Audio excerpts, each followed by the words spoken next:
for inviting me to Yandex. I'm going to talk for a little bit before I start the presentation, so that you can get used to my English accent, because I've been frequently told that it's not very easy to understand, and because I come from Wolverhampton in the middle of England, and Wolverhampton has a very strong accent, a particularly strong accent. It's also the part of England that has the accent that makes you sound the most stupid. So for any English people in the audience, they're thinking he sounds very stupid. I don't know. You have a place in Russia that's the same? People, when you talk with that Russian accent, everyone sounds stupid from there. Yeah. Okay. So it's Wolverhampton and Birmingham from England. So if you don't understand me, please just ask me to repeat. I'm very happy to repeat. I once gave a talk in Spain in English with a Spanish person speaking very broken English next to me, and at the end of the talk, 3 people came up to me and said, "We couldn't understand you, but we understood Isidro perfectly." Terrible.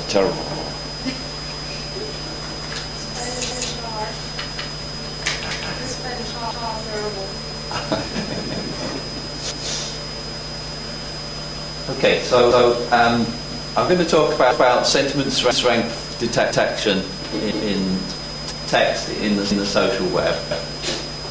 And if you've got any questions, please shout out at any time, or put your hand up, whatever you like it. It'll be more fun if there are questions during the talk. So I'm going to talk about sentiment strength detection in English mainly, in English text mainly, but I'll explain at the end how this can also be applied to sentiment analysis in other languages.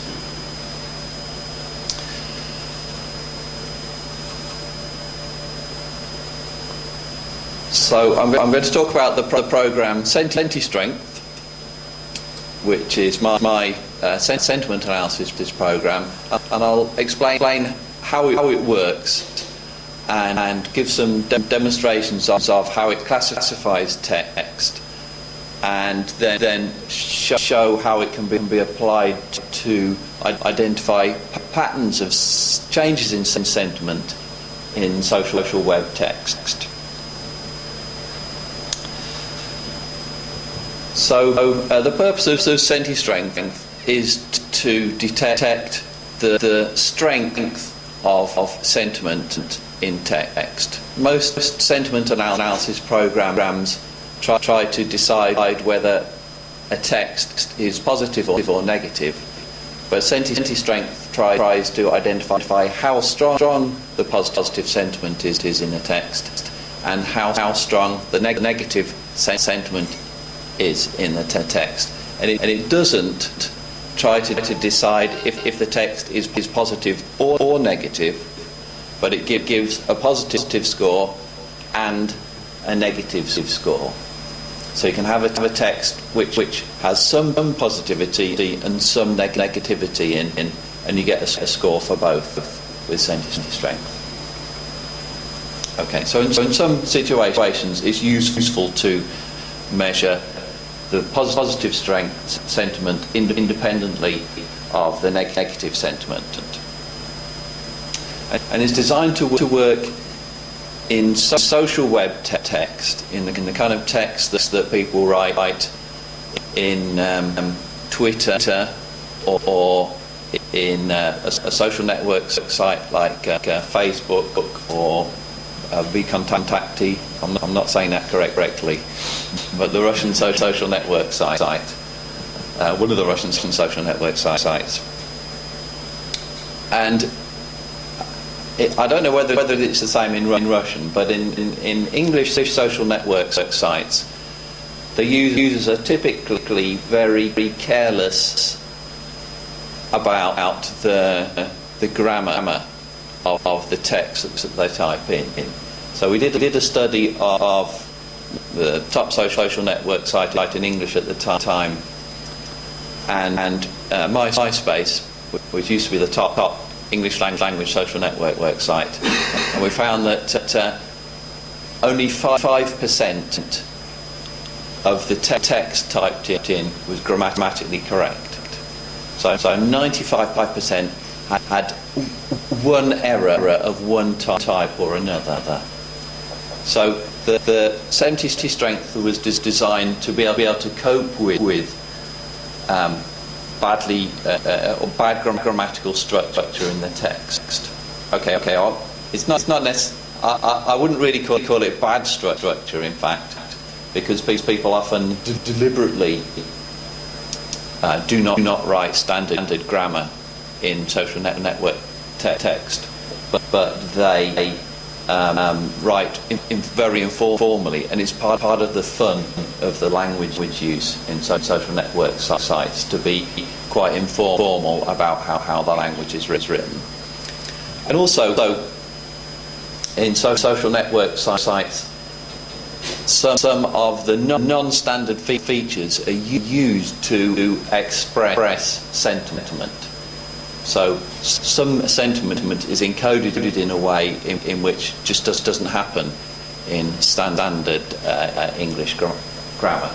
So some examples are, well, the well-known example is emoticons. So if you have you write out a smiley in text, then that obviously is expressing a sentiment in a non-standard grammar way.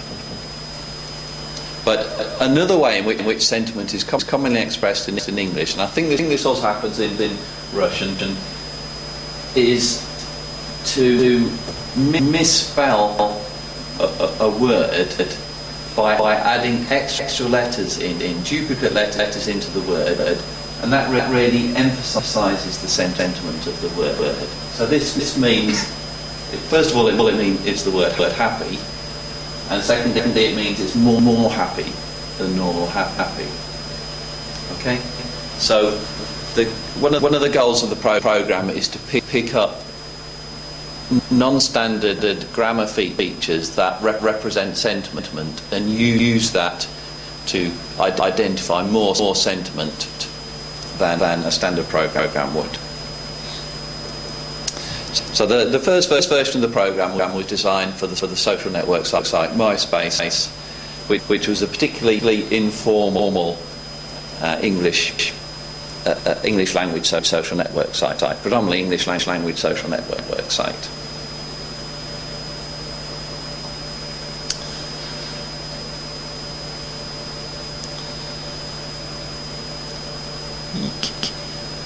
Okay.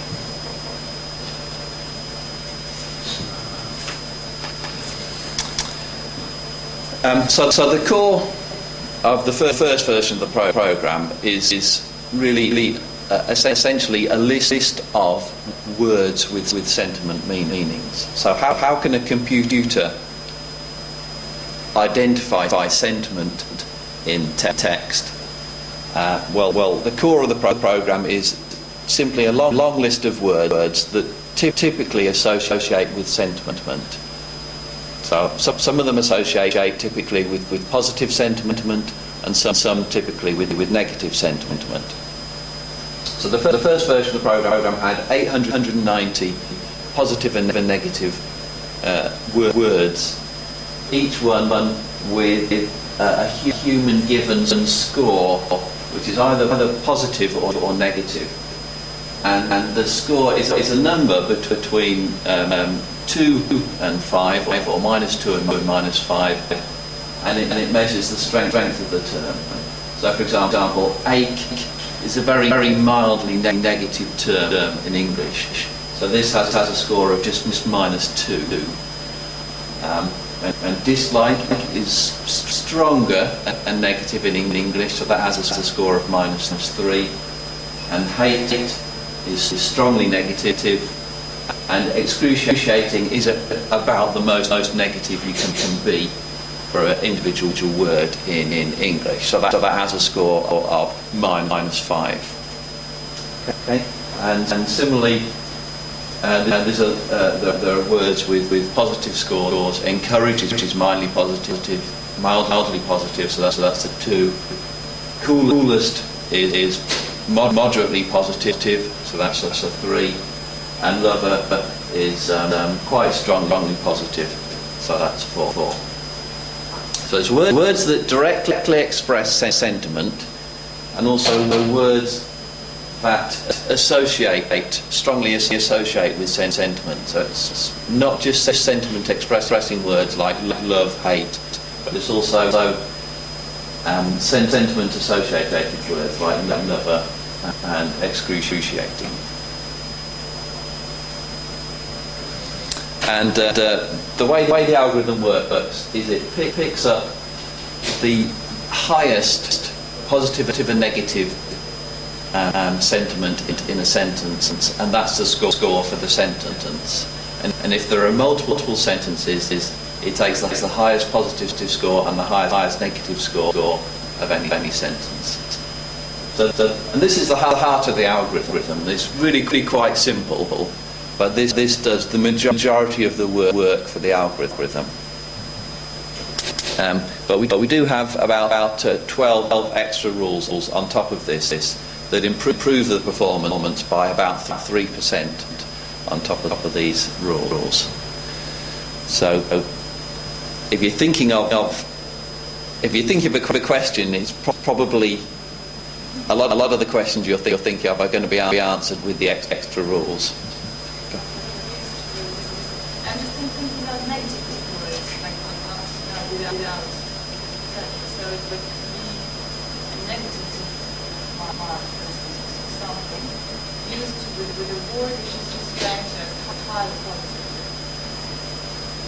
So like not happy, do you mean?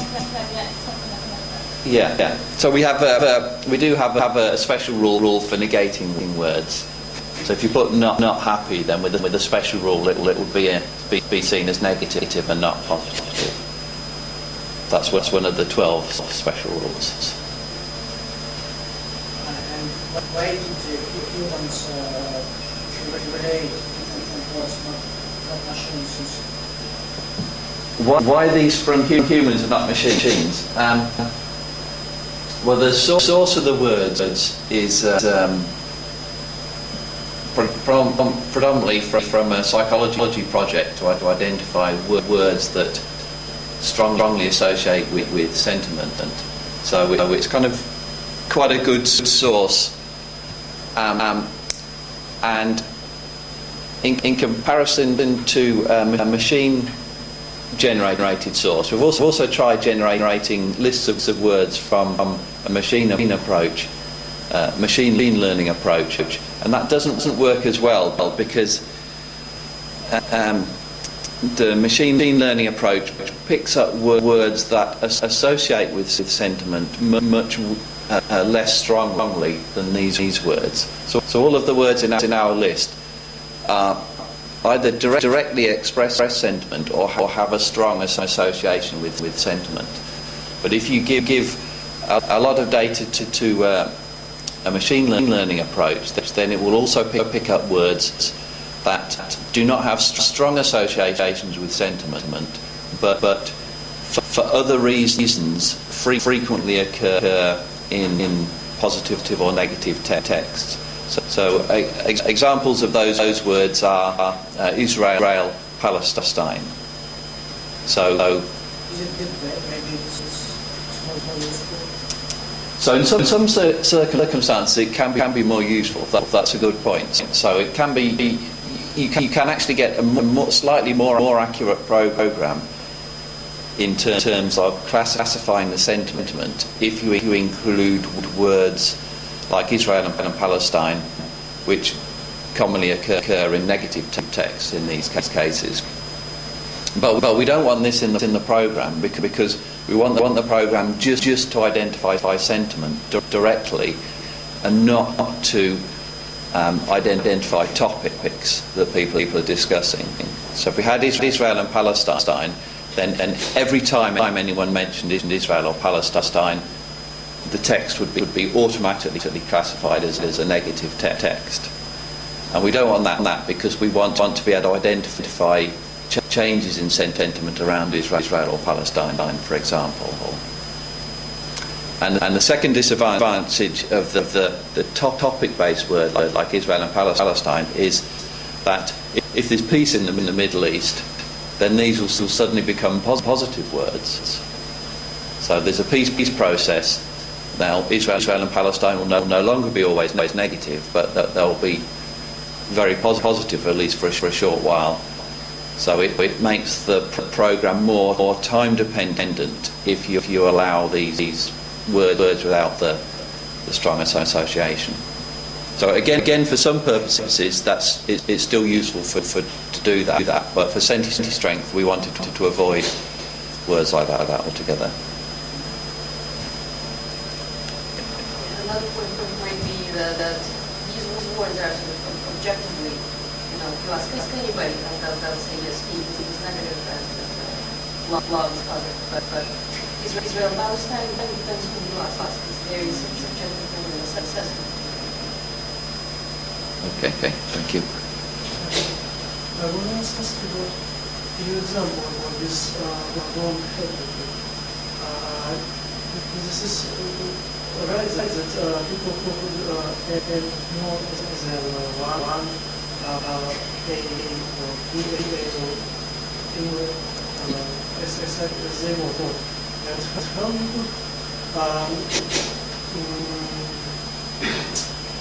could all possibilities. So we have. Do you mean technically? How do we identify the word? Identify all variants as kind of this is the one. Okay.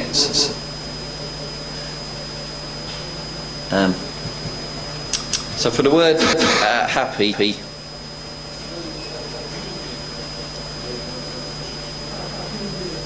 I'm not sure why it's not. There we go. So for the word happy, we have a special algorithm to detect misspelt words like this. So our algorithm, our spelling correction algorithm. So we have a special algorithm just to detect words that are misspelled with extra letters written in.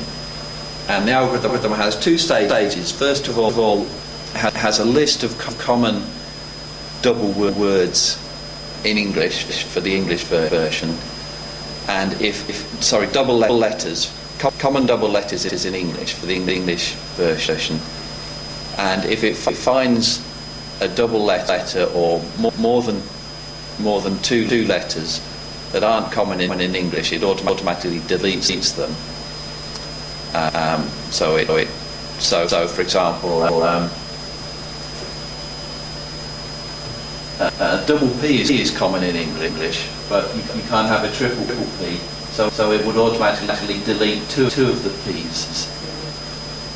And then double A isn't common in English, so it would automatically delete two of the A's there. And double Y isn't common, so it would automatically delete two of the Y's there. So it would correct the spelling of the word happy automatically, just by knowing that P can occur twice, but A and Y can only occur once. And there's one extra say to the algorithm, which is that if it finds a double letter, a word with a double letter in that isn't in an English dictionary, then it tries to see if it makes an English dictionary word by deleting one of the double letters.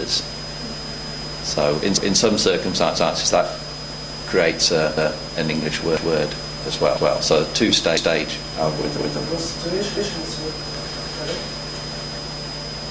So it works most of the time. This is not all the time.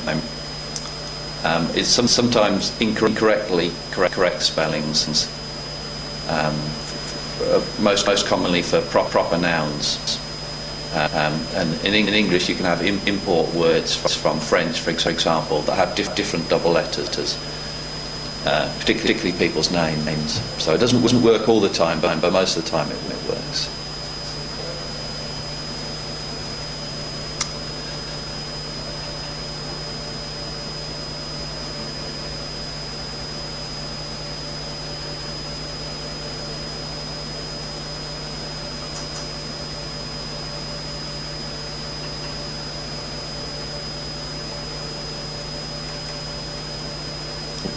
Okay, so just some quick examples to show how the word list works. So if the program SentiStrength is fed with my legs ache, then it would read through this and say, okay, well I don't recognise the word my. It's not in my sentiment dictionary. I don't recognise the word legs. It's not in my sentiment dictionary. But I recognise the word ache. That's in the sentiment dictionary. So I'm going to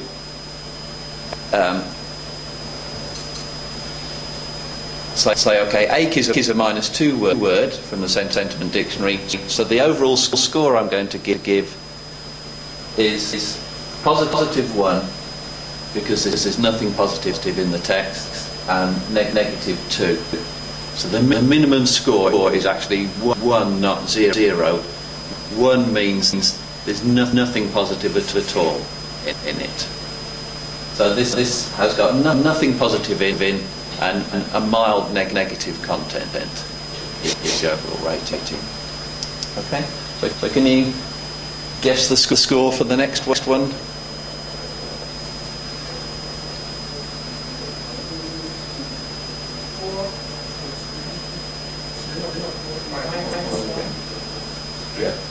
-1 and 3 or 4, yeah. So coolest is a +3 word, and there's no negative word.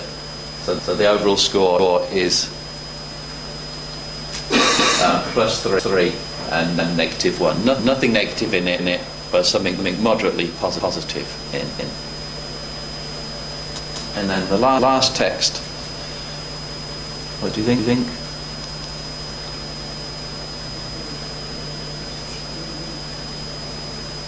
So fairly strongly negative for hate, and moderately positive for encourage.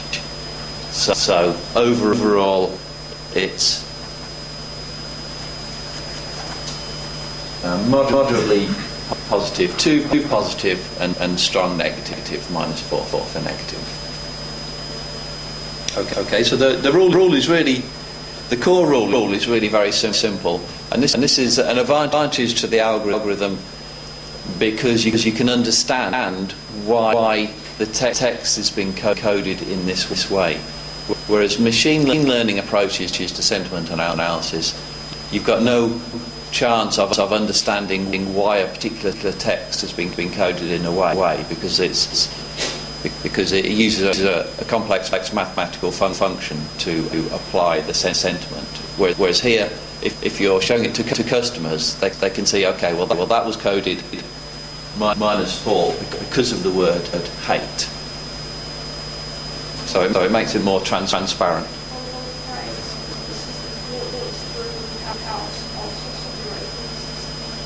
Sorry, would. The phrase, this is the coolest room in the house, well, the coolest was also directed. Yes. Yeah. So that would be an incorrect score. So if you said if you put in this is the coolest room in the house, it wouldn't have the grammatical knowledge to know that the word coolest was used not as a sentiment word, but as just describing the temperature.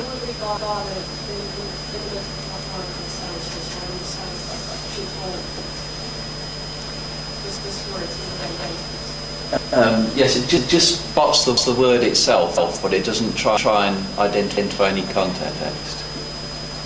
So On average, when the word coolest is used in English, it's used for the sentiment meaning and not the temperature meaning. So, and we have that problem with some of the words in here that sometimes they're used as sentiment words, and sometimes they're used as non-sentiment words. And the problem that we have, the biggest problem we have is in fact with the word love. So the word love is almost always used to express sentiment, but in theory it expresses a very strong sentiment. If you say I love you to someone, then that's almost the strongest positive thing you can say to them. But the word love in the social web is most often used to express a very mild sentiment. So it's most often used love Mike at the end of a text, or love and then your name.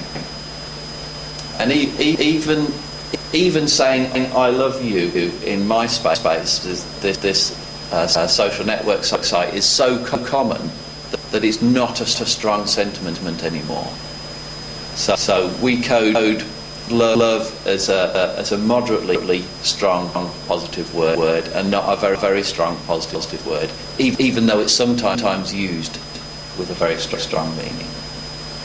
So we take the average normal use of the word and give that the strength 3 in this case.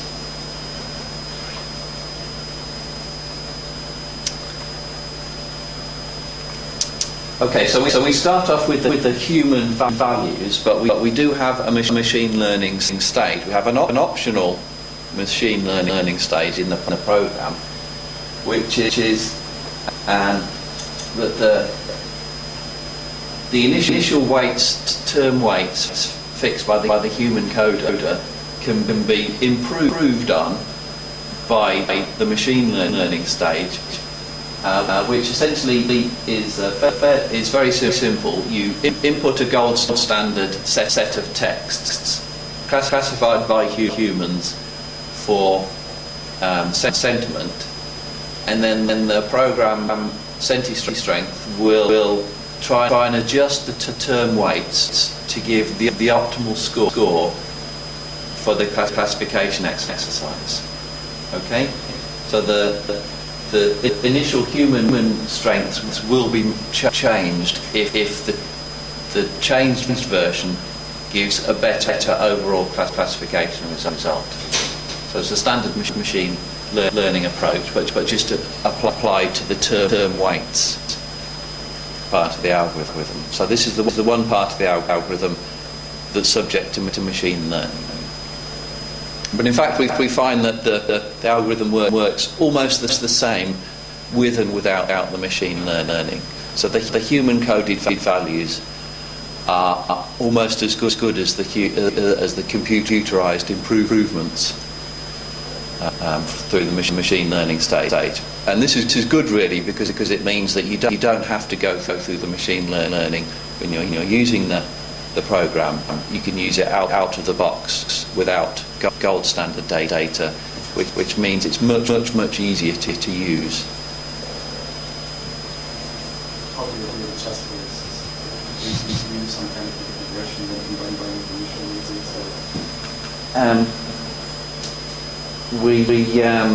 It's really a brute force method. So we pick the words at random, and then we try classifying all the text with the term strength increased by 1, and then try classifying all the text with the term strength decreased by 1, and if one of those produces is an improvement in the overall classifications, then we keep the new value.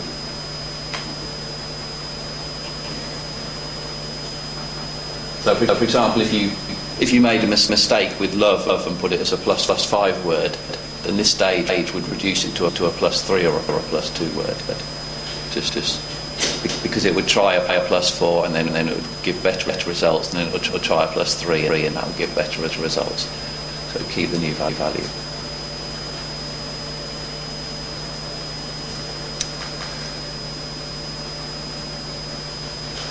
Okay. So these are some of the main extra rules that are applied in addition to the list of term weights. So the first one is the word strength list, the term strength list that we've already looked at. And we have one odd word in the list. We have one word which has a positive and a negative score, and that's the word miss. So if miss is seen in the text, it's scored as mildly positive and mildly negative. And the reason is because in its typical use in the social web, it is both positive and negative. It's used in the phrase "I miss you" most often. And if you say to someone, "I miss you," then that is a positive thing to say to them. Is saying, I like you, and I miss you.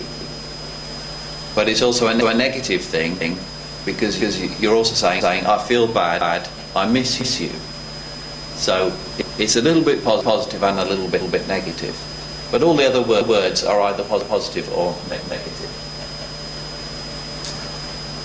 And I also mentioned I've already mentioned the spelling correction, special spelling correction algorithm, which gets rid of the repeated letters.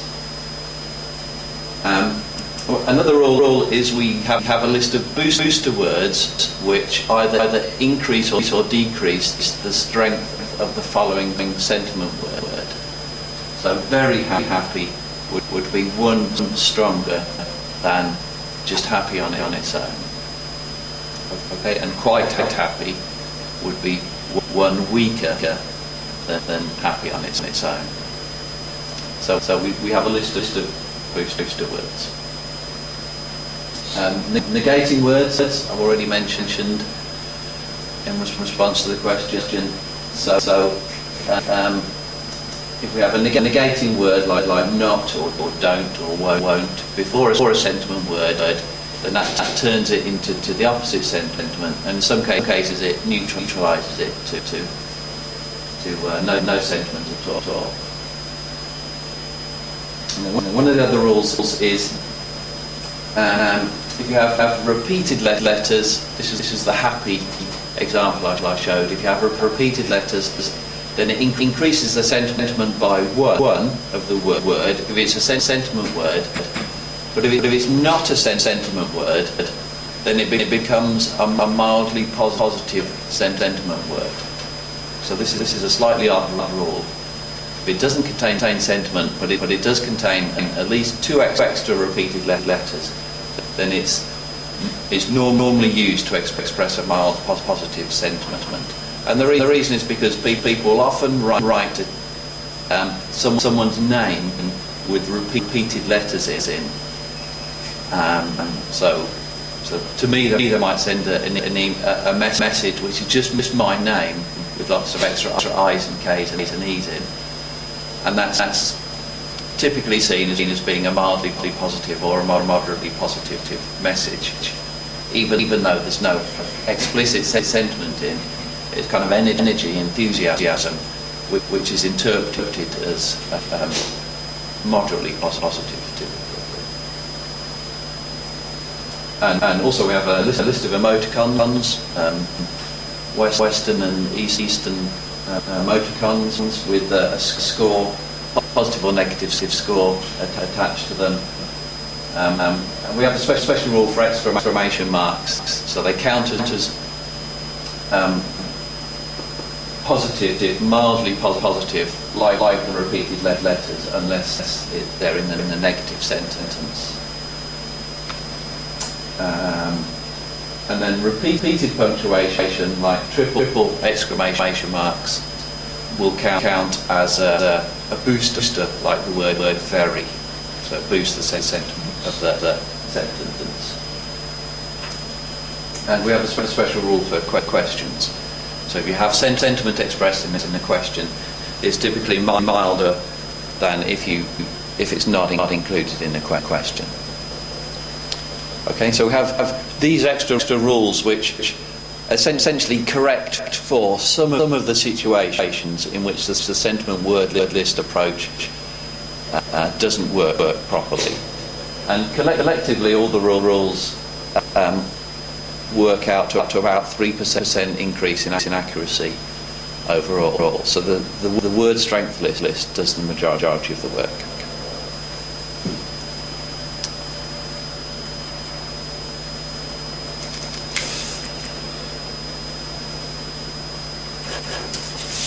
Okay, so I'll tell you about the results of testing this approach. So we developed the algorithm on a development data set of 2,600 MySpace comments. And then we produced a gold standard test data set of 1,041 different MySpace comments selected at random. And we had three human coders give sentiment strength weightings to these 1,041 MySpace comments so that we could use them to test how well the program works. We chose three people who weren't part of the project and didn't know how our algorithm worked to code these texts so it didn't have an unfair advantage in any way. And then we compared it against a range of machine learning, standard machine learning algorithms to see whether the machine learning approach worked best on this type of data or whether the SentiStrength approach worked best. So this is just background information about the human coding. So the best way of evaluating the accuracy of human coded or the consistency of human coding is Krippendorff's intercoder weighted alpha, and this score says the humans essentially moderately agree with each other. So this means that they have different conceptions of sentiment, but these conceptions overlap to a moderate amount. And if we look at the raw agreement between the coders, it's interesting that it's 50 to 60% then for positive and 67 to 76 for negative. So they're only really moderately agreeing with each other in terms of the exact score. So there's a surprising amount of disagreement over the exact sentiment rating, really. And the one text that had the most disagreement was a very simple text. It was 3 words. I am confused was the text. I am confused. And 2 of the coders rated this as +1, -1, no positivity, no negativity. But one of the coders rated it as +1, no positivity, -4, very strongly negative. So for one of the 3 coders, being confused was a very negative thing to be.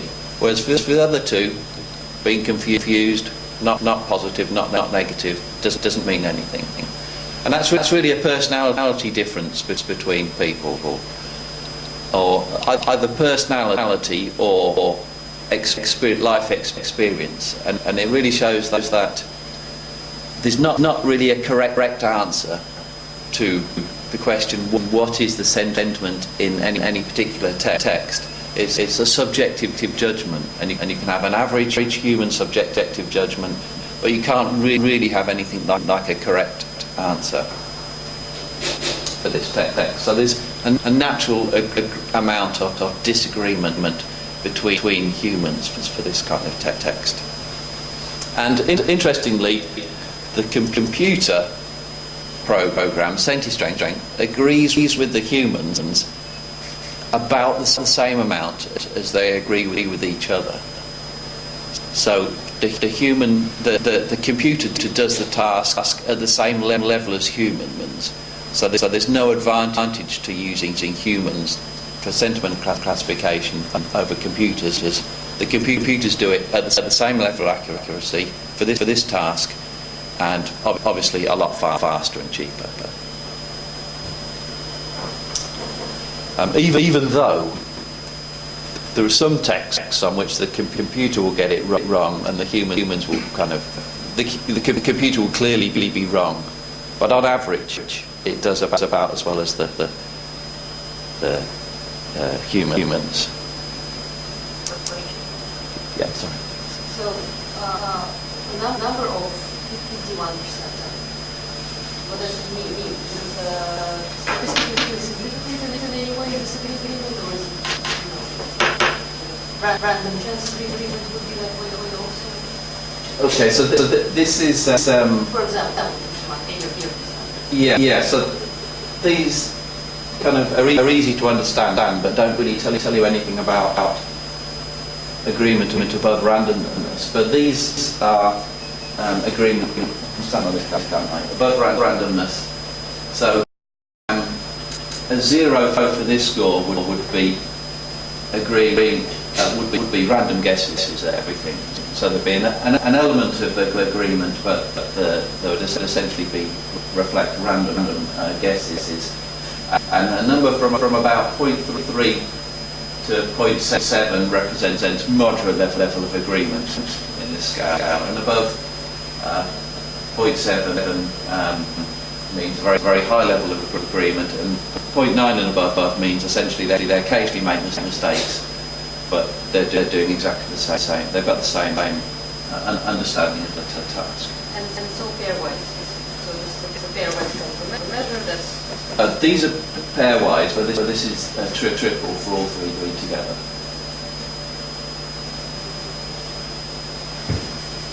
And this one also measures the closeness of the agreement, the Krippendorf alpha. So it's like a full measure of everything that's going on.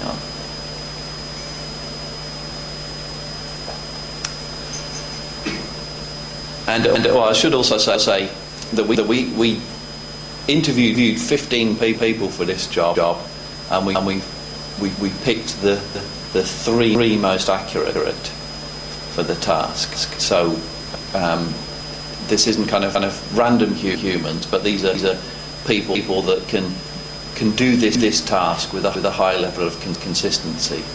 So most of the people that we asked were not able to look at 1,041 texts and concentrate for long enough to be able to give them a reasonable code all the way through.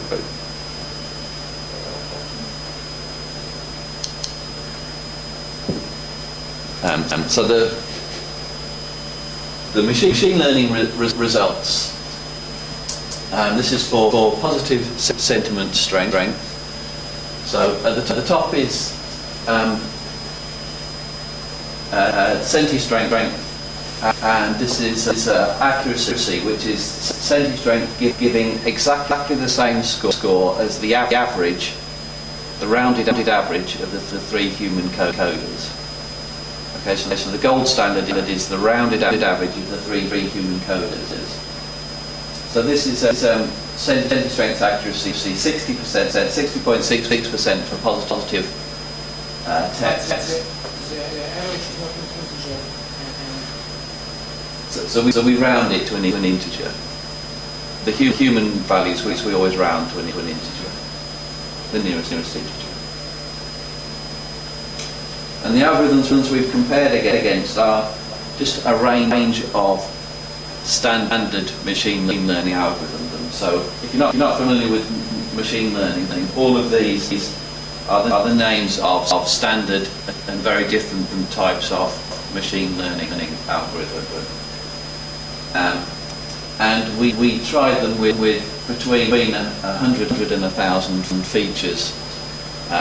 So 10 different variations of all of these algorithms, and in this table is just the best one reported. So this is the best of a range of different types of machine learning algorithm. And then the baseline is guessing the most common class all the time, and random is guessing at random. Given the same thing, by the way, for the features, is the word Just explain any terms as features. So we tried different approaches. We tried using the same vocabulary, and we tried using, and that didn't work very well. And we tried using, so the approach that we ended up using was we used unigrams, bigrams, and trigrams. So individual words, word pairs like not happy, and word triples like not very happy. And we picked all of them, and we also added in all the emoticons and punctuation as well. So we just for the machine learning algorithm. So the machine learning approach essentially was told everything we could think of about the text. We chucked it all in, and then just how many of these optimal features overlap with your algorithm? Could you call any features contribute to the vocabulary as well? What do you agree with the accuracy of SentiStrength? So the words that were the features that were picked out that were not used by SentiStrength were it depended on this data set. I can't remember actually. Can I answer that in the later slide? Because on the later experiment, I can give a kind of a better answer to that. So, sorry.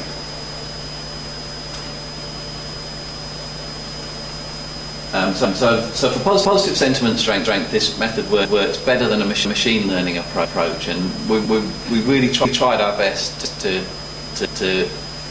give the machine learning approach every advantage by giving it lots of features, intelligent kinds of features. So what was the decision rule for the SentiStrength? Just the highest absolute value of what was the decision rule for the SentiStrength?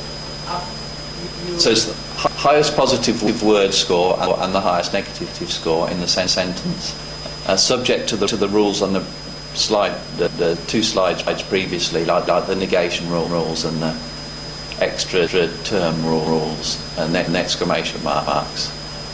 So SentiStrength gave the highest score or positive score and the highest negative score.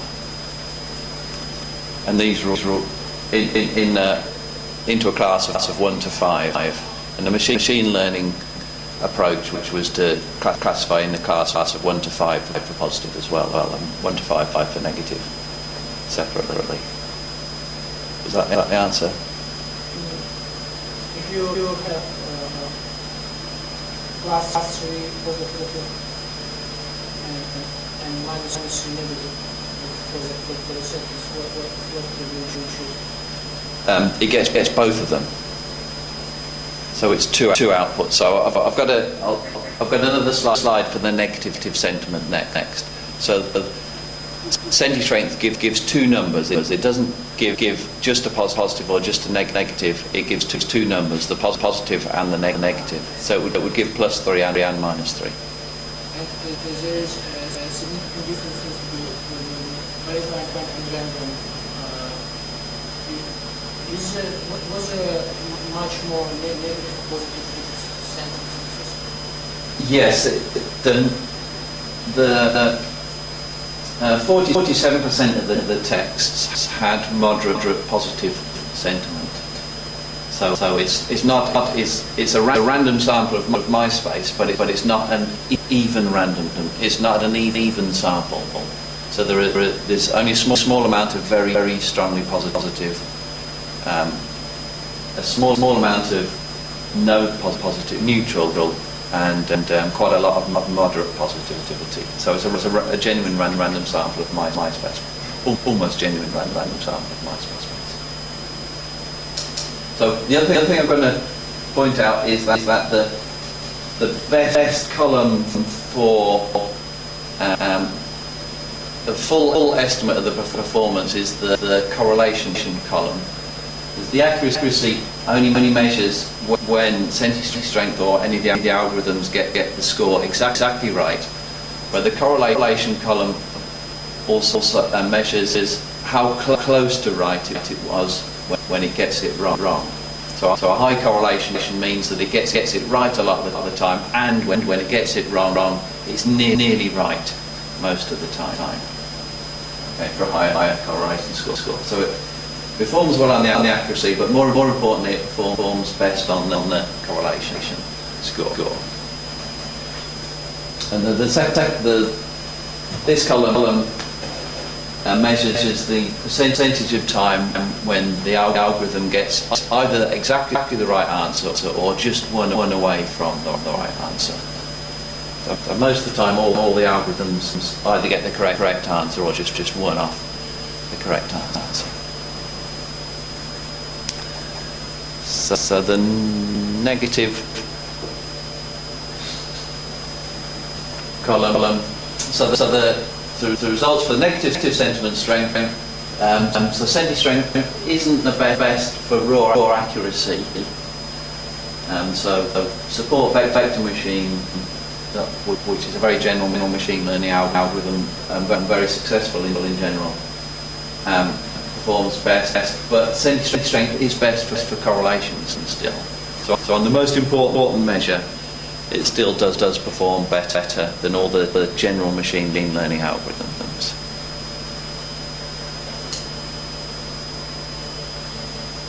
Okay. So in total, it's compared against 693 different algorithms or variations of algorithms, and it still outperforms them all in terms of correlation.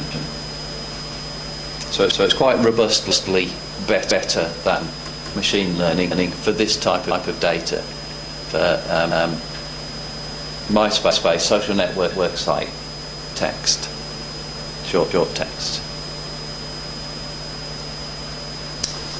So some examples where SentiStrength got the wrong answer.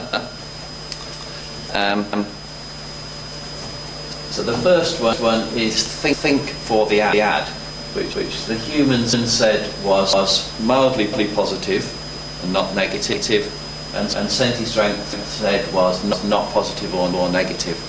So why did the humans say this is mildly positive?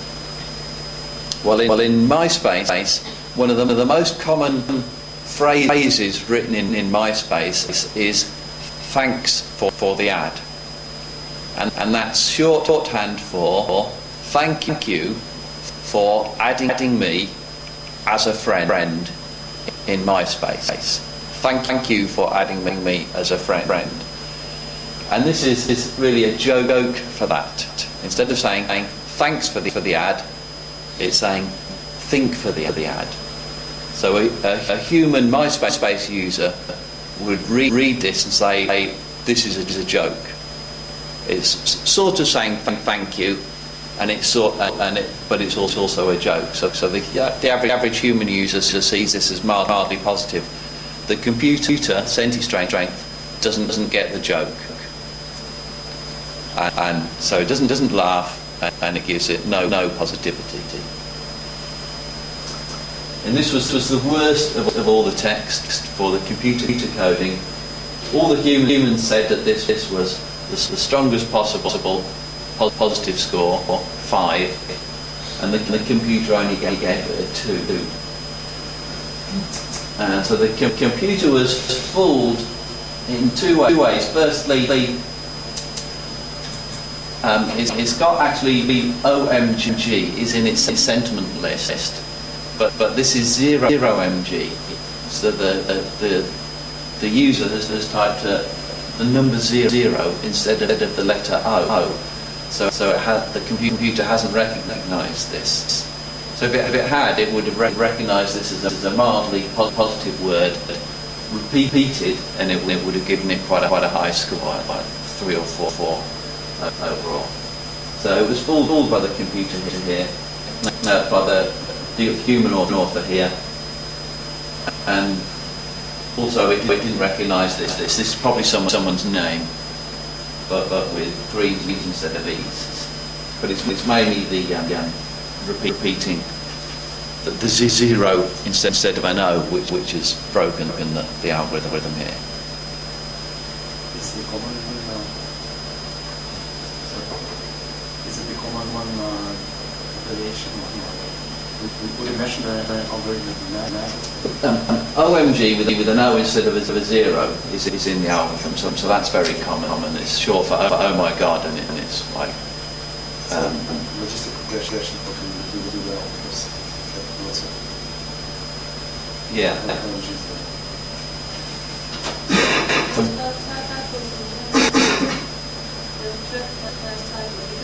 sometimes people do not wish to make any mistakes. It's not deliberate. Yeah. So it only recognises typos in one way. If there's one extra letter typed in, then it ignores it, so it treats that as a typo.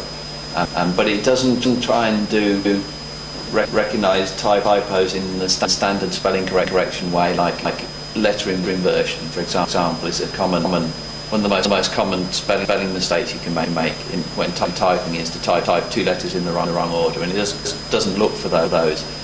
And the reason is we tried standard spelling correction and they didn't make any difference to the algorithm. So we switched it off because it makes it quicker. But what we should have done was to have another algorithm or another part of the algorithm which converted zeros into O's to see if that improved the performance. But it was too late when we did this.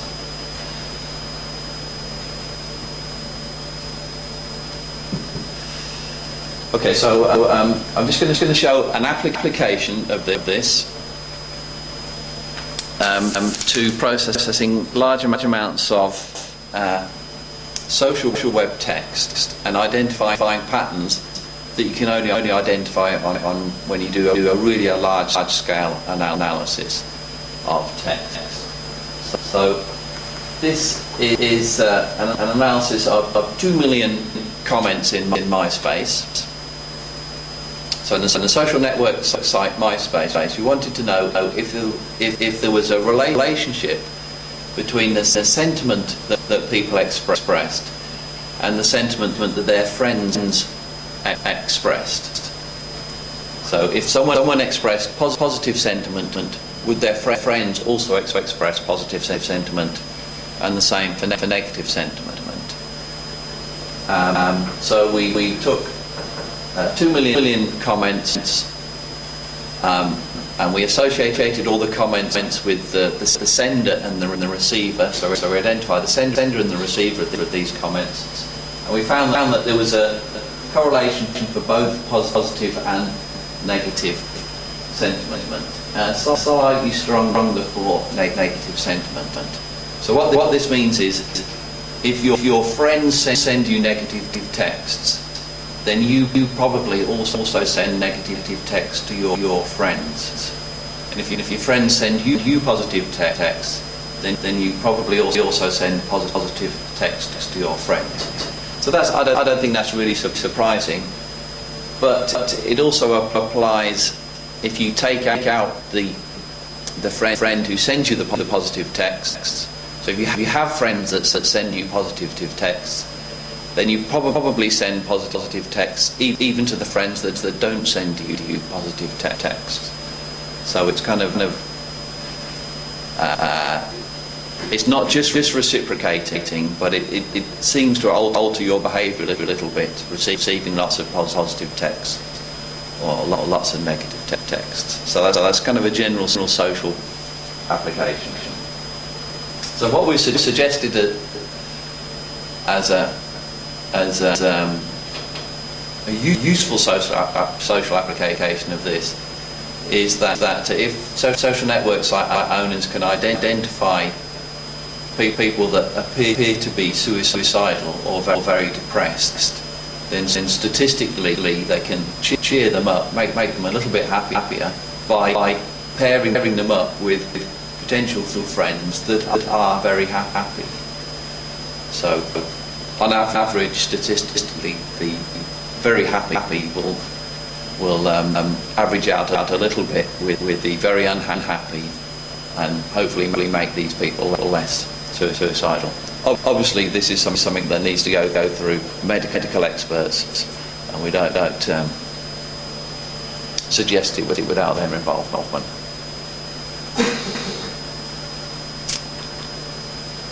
Okay, so version 2 of SentiStrength. So the first version was targeted just at MySpace. The second version was designed to be a general social web program.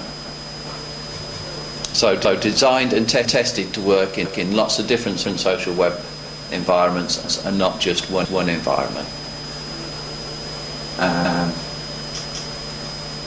So it's big differentiation from most machine learning algorithms is that it doesn't pick up these domain-specific terms that don't directly associate with sentiment, like Palestine, Israel. And in terms of reviews, if you're analysing reviews, they won't pick up product features that are good or bad features.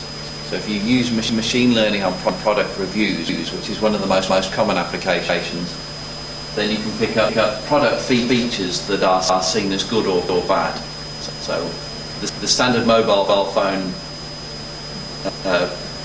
data set, that if you apply machine learning to that will pick up features like G3 because it's an old data set. If a mobile phone had G3 in those days, it was a good phone.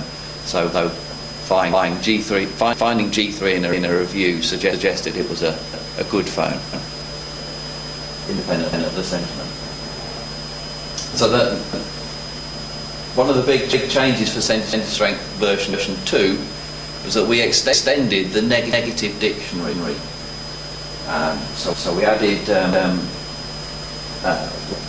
the total word size went up to over 2,000 just by adding extra negative terms. And the reason was because we found that people were a lot more creative about being negative than they were about being positive. So we needed a lot more negative terms to capture all the negativity in the social web.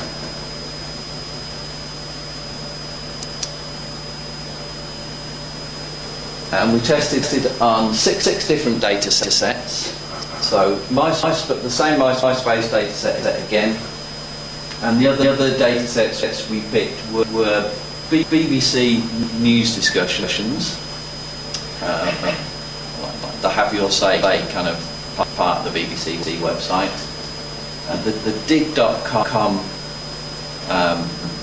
news sharing website. Probably don't know dig.com, but it's some people really like it. I think it's around the 40th, 50th most popular website in the world. So it has a big audience, but not massive. And it's basically for sharing new news and commenting on the new news. MySpace social network site. Runner's World is a small marathon runners discussion forum. So this is just text of marathon runners, amateur marathon